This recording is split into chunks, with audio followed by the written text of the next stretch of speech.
सत्य घटना पर आधारित प्रख्यात हिंदी कथा साहित्यिक डॉक्टर वृंदावन लाल वर्मा की कहानी विराटा की पद्मिनी भाग 23।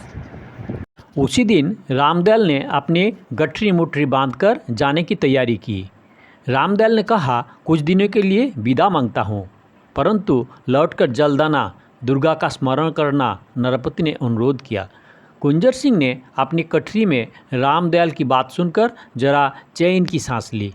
रामदयाल ने जाने का पहले गोमती को अकेले में ले जाकर बातचीत की। बोला, आप एक बार कुमुद के सामने कुंजर सिंह का तो नाम लीजिएगा।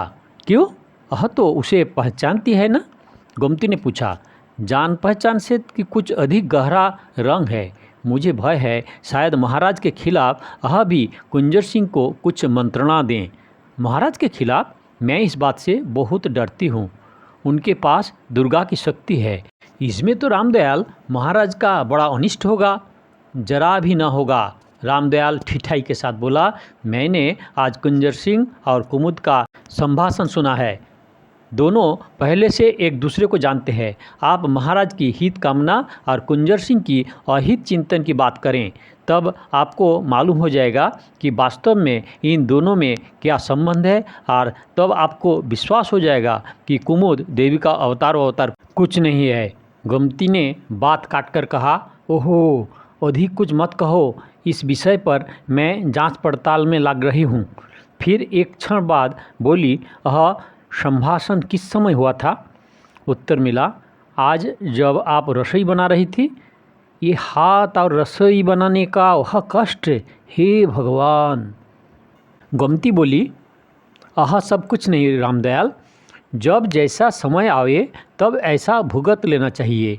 तुम महाराज के पास जा रहे हो? हाँ, अभी जा रहा हूँ। महाराज तो दलीप नगर में ही होंगे, जहाँ पहुंचकर ठीक ठीक मालूम होगा। उन्हें संसार भर के संकट जो घिरे रहते हैं, उनकी सेना तो बड़ी अच्छी होगी। कल्पी के नवाब का सामना अब की बार भी कुछ अच्छी तरह करेंगे, इसमें संदेह की कोई स्थान नहीं है। महाराज का स्वभाव तो बहुत दयालु है, अपने लोगों पर बड़ी दया करते हैं, बड़े वीर और दानी है। तुम उनके पास सदा रहते हो? जब भी दलीप नगर में होता हूँ तब। अब और किस किस विषय के प्रीति रखते हैं? अर्थात शास्त्र चर्चा, विद्वानों का संग इत्यादि भी होता है। मैं स्वयं इस बातों को कम समझता हूँ, परंतु महाराज है बड़े रसिक। रसिक? आश्चर्य के साथ गोमती ने कहा, रसिक से तुम्हारा क्या प्रयोजन?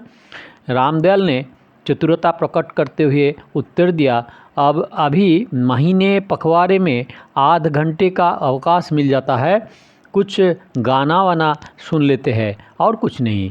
गोमती बोली, हाँ राजा है। फिर एक क्षण बाद पूछा, कुमुद और उस व्यक्ति में जिसे तुमने बतलाया कि कुंजर सिंह है, कोई विशेष बातचीत हुई? उसने उत्तर दिया, ऐसे किसी विशेष वाक्य को संपूर्ण प्रसंग से निकालकर बतलाने से मेरा बात की पूरी पुष्टि न होगी, परंतु सारे वार्तालाप का प्रयोजन स्नेह व प्रेम व्यक्त करने वाला अवश्य था। गोमती ने अवहेला के साथ कहा, मुझे क्या करना है, देखा जाएगा। रामदयाल, तुम महाराज से मत कहना कि मैं अपनी रसोई हाथ से बनाती हूँ। रामदयाल बोला, आपने अच्छा किया जो माना कर दिया, नहीं तो अवश्य कर देता। महाराज को अब तक अवश्य कुछ खबर लेनी थी, परंतु उन्हें मालूम न था कि आप यहाँ हैं। अब भी गोमती ने कहा, मेरी चिंता ना करे, पहले अपने राज्य को संभाल ले, जब शांति स्थापित हो ले और विकट के हो जाएं, तब इधर का ध्यान करे और कभी कभी गाना बजाना अवश्य सुन लिया करे। रामदयाल बोला, सो तो मैं उसको स्वभाव को खूब जानता हूँ, अभी न आवेंगे। रामदयाल जाने को उद्योग हुआ। गोमती ने कहा, रामदयाल, तुम भूल मत जाना, जल्दी से जल्दी यहाँ की खबर लेना। एक बात का स्मरण रखना कि महाराज छिप लुक कर न आवेंगे, शत्रु बहुत पास है, पता लगने पर भारी अनिष्ट होगा। रामदयाल जुहार करके चला गया। रानियों के विद्रोह का पता राजा देवी सिंह को शीघ्र लग गया। जनार्दन को बहुत खेद और क्षोभ हुआ। खोज लगाने पर उसे मालूम हो गया कि कि रानियाँ रामनगर की ही गड़ी में पहुंच गई है। रामनगर का पथराव खान दलीप नगर का जागीरदार न था और अपेक्षाकृत भांडेर के अधिक निकट होने का कारण उसके ऊपर कुछ और नहीं चल सकता था। एक निश्चय करके जनार्दन राजा के पास गया। राजा ने कहा, तुम्हारा कहना न माना, इसीलिए यह एक नई समस्या और कष्ट देने के खड़ी हो गई। और मुस्कुराए। जनार्दन ने देखा शब्द जिस कष्ट को व्यक्त करने के लिए कहे गए थे वह उसकी मुस्कुराहट में न जाने कहाँ विलीन हो गया। जनार्दन उसके स्वभाव से परिचित हो गया था। बोल, अब कैसे बनेगा? जैसे इस समस्या को भी देखना है, एक उपाय सोचा है। वह क्या? राजा ने सतर्क होकर पूछा। मंत्री ने उत्तर दिया, मैं एक विश्वस्त दूत दिल्ली को रवाना करता हूँ। वह सैयदों को चिट्ठी कल्पी के नवाब के नाम लाएगा। राजा बोले, उस चिट्ठी का असर 1 वर्ष पीछे दिखलाई पड़ेगा। कौन पूछता है उस अंधेरे गड्ढे में कि उस चिट्ठी का क्या होना चाहिए? और ऐसे चिट्ठी ना होगी, जनार्दन ने कहा।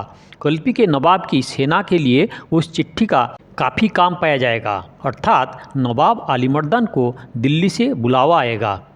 दूत कौन है आपका? राजा ने पूछा। हाकिम जी, मंत्री ने उत्तर दिया। वह स्वयं सैयद है और राजनीति में भी निपुण है और वह हमारे राज्य से कुछ विरक्त भी रहते हैं। राजा ने कहा, नहीं महाराज।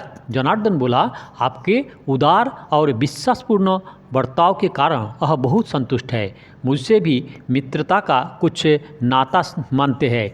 उनके बाल बच्चे यहीं हैं और वह कृतज्ञ हृदय पुरुष है। दलीप नगर दिल्ली के मुग़ल सम्राटों का सहायक रहता चलाया है। हाकिम जी की बात मानी जाएगी और आलिमर्दान को अपना हट छोड़ना पड़ेगा। इधर उधर कहीं थोड़ी दिन के लिए चला जाए, फिर रानियों के विद्रोह का दमन बहुत सहज हो जाएगा।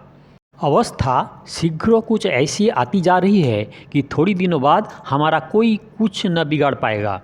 राजा ने कहा, मुठभेड़ बच जाए तो अच्छा है, नहीं तो हमें एक जोर का हमला कल्पी के नवाब पर भांडेर में शायद करना पड़ेगा।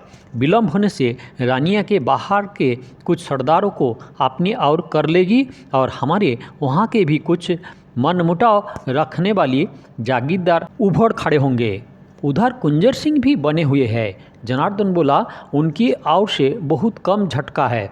किसी बात पर बहुत दिन उसे रहना उनके स्वभाव में नहीं है। आजकल वह विराटा की ओर है। यदि उन्होंने आलिमर्दान के साथ संधि कर ली तब अवश्य अवस्था कुछ कष्ट साध्य हो जाएगा। उनका छोटी रानी के साथ मेल शायद हो जाए, परंतु आलिमर्दान के साथ न होगा। मैंने उनकी गति की परख के लिए जासूस छोड़ रखे हैं। ठीक बात मालूम होने पर निवेदन करूंगा। तब तक मैं हकीम जी को दिल्ली भेजकर आलिमर्दान का प्रबंध करता हूं। जनार्दन के इस निर्णय के अनुसार हाकिम को दिल्ली भेजा। भांडेर का पुराना नाम लोग भद्रावती बतलाता है। पहुंच नदी के पश्चिमी किनारे पर बसा हुआ है। खंडहरों और खंडहर हो गए हैं। किसी समय बड़ा भारी नगर रहा होगा। अब मस्जिदों और सुन्नतलैया के मंदिर के बिना और ख़ास इमारत नहीं बची है। पहुंच के पूर्वी किनारे पर जंगल से दबा और भरकों से कटा हुआ एक विशाल प्राचीन नगर है। नदी के दोनों ओर भरकों, मैदानों, टोलों और पहाड़ियों के विशृंखल क्रम है। पहुँच छोटी सी परंतु पानी वाली नदी है और बड़ी सुहावनी है। भांडेर से 2-2.5 कोस दक्षिण पूर्व की ओर, जहाँ से कुछ अंतर पर लहराती हुई पहुज नदी उत्तर पश्चिम की ओर आई है, सलोन भरौली की पहाड़ियाँ है। इसके बीच में पत्थर का एक विशाल तथा बहुत प्राचीन मंदिर है। मंदिर में महादेव जी का मूर्ति प्रतिष्ठित है। वहाँ से विराटा पश्चिम की ओर करीब 6 कोस है। वही आलिमर्दान अपनी सेना लिए पड़ा था। एक दिन रामदयाल अंधेरे में आलिमर्दान की छावनी में आया। जरा दिक्कत के बाद आलिमर्दान के डेरे पर पहुँचा। काले खां उसके पास मौजूद था। रामदयाल को आलिमर्दान ने पहचान लिया। पूछा, तुम यहाँ कहाँ से आए? सुना था कैद में हो। कैद में अवश्य था, परंतु छूटकर आ गया हूँ। महारानी भी कैद कर ली गई थी, परंतु वह भी स्वतंत्र हो गई है। अब वह कहाँ है? रामनगर के राव पत्राखन के गढ़ी में। अलीमर्दन ने आश्चर्य भुकुट किया। उस जैसे वीर स्त्री शायद ही कहीं है। कैसी जामर्द और दिलेर है। मुझे उनके राखीबंद भाई होने का अभिमान है। रामदयाल बोला, प्राण निभाने का ठीक समय आ गया है। दलीप नगर पर चढ़ाई करने के लिए प्रार्थना करने के यहाँ भेजा गया हूँ। अलीमर्दन ने कहा, मैं दिल्ली के समाचार के लिए ठहरा हुआ हूँ। इस लड़ाई में उलझ जाने के बाद यदि दिल्ली का ऐसा समाचार मिला जिससे किसी दूसरी जगह जाने का निश्चय करना पड़ा तो बुरा होगा। परंतु रामदयाल ने विनती की, आप हम लोगों को माझदार में नहीं छोड़ सकते। महारानी आपके भरोसे में कैद स्वतंत्र हुई है। बड़ी रानी ने भी अब की बार उनका साथ निभा है। तब तो राज्यों से कुछ अधिक सरदार उनके साथ होंगे। अलीमर्दन ने सम्मति प्रकट की। सरदार महारानी के साथ है या उन्होंने साथ देने का वचन दिया है? रामदयाल ने उत्तर दिया, वचन दिया है। अवसर होते ही रणस्थल पर पहुंच जाएंगे। कुंजर सिंह कहाँ है? उनके विषय में भी निवेदन करने के लिए आया हूँ। कहकर रामदयाल ने ऊपर की ओर एक क्षण के लिए देखकर सिर नीचा कर लिया। काले खां के प्रति इस संकेत को समझकर अलीमर्दन ने कहा, तुम्हें जो कुछ कहना है बेधड़क कह सकते हो। एक बार काले खां और एक बार अलीमर्दन की ओर देखते हुए रामदयाल बोला, मैं आपको अच्छी तरह जानता हूँ। आप कुंजर सिंह के भलीभांति परिचित है। वह इस समय बिराटा की गढ़ी में है। राजा देवी सिंह से साकद अकेले ही लड़ने की चिंता कर रहे हैं। अलीमर्दन ने कहा, बिराटा की सफदर सिंह क्या कुंजर सिंह का तरफदार है? नहीं सरकार, उन्होंने कोई वचन नहीं दिया है। रामदयाल ने उत्तर दिया, सच्ची बात वह कहता हूँ, बिराटा के राजा को अभी पता भी नहीं है कि कुंजर सिंह गढ़ी में है। वह कैसे? अलीमर्दन ने अचंभा से किया। रामदयाल बोला, गढ़ी में देवी का मंदिर है। पालर की वही पुजारीन लड़की उस मंदिर में छिपी हुई है और वहीं पर कुंजर सिंह है? काले खां ने कहा। हाँ, अलीमर्दन को तज्जुब हुआ। हाँ सरकार, रामदयाल बोला, मैं अपनी आँख से देख आया हूँ।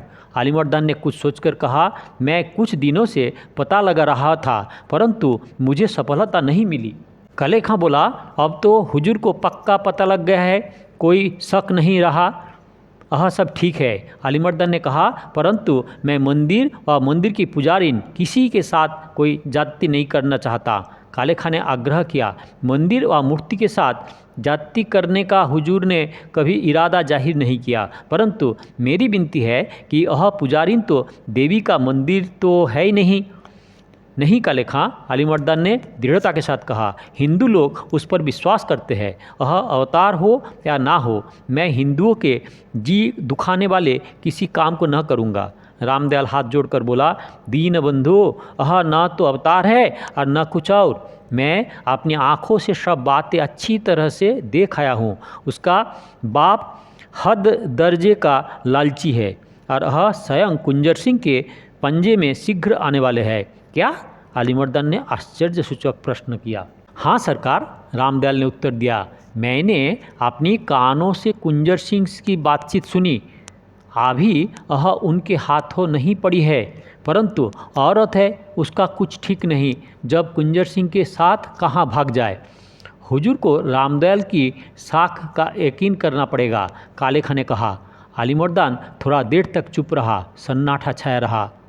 रामदयाल ने स्वतंत्रता भंग की, बोला, सरकार मेरे साथ वेश बदल कर चलें तो अपनी आँखों सब देख लें। अलीमर्दन ने काले खां की ओर गुप्त रीति से देखा। एक क्षण बाद बोला, मुझे महारानी साहब से बातचीत करने के लिए एक दिन जाना है। वेश बदलकर बिराटा भी हो आऊँगा, परंतु मैं यह चाहता हूँ कि रामदयाल महारानी के पास का जाना अभी किसी को मालूम ना हो। मैं काले खां को भी साथ ले चलूँगा।